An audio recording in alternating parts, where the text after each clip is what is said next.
dah siap-siap aku nak pergi kerja.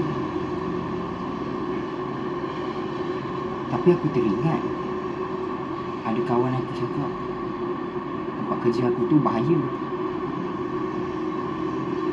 Lantaklah, pergi je lah. Peduli apa aku jantan ni, takkan jadi apa-apa kan. Pergi je lah.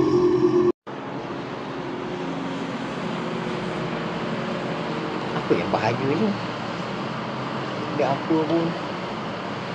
Biasa je. Alah, diorang ni saja je nak takutkan aku. Alah, bukannya ada apa.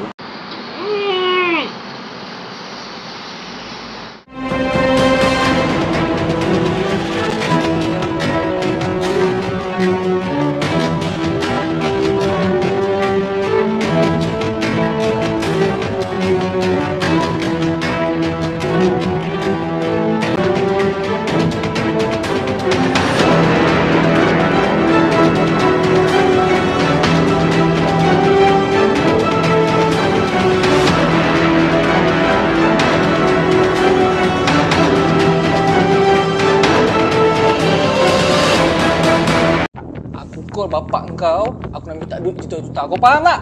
Kau faham? Halo, Datuk Ali Syukron. You saya. Aku dah colik anak kau. Aku nak kau bagi aku juta-juta.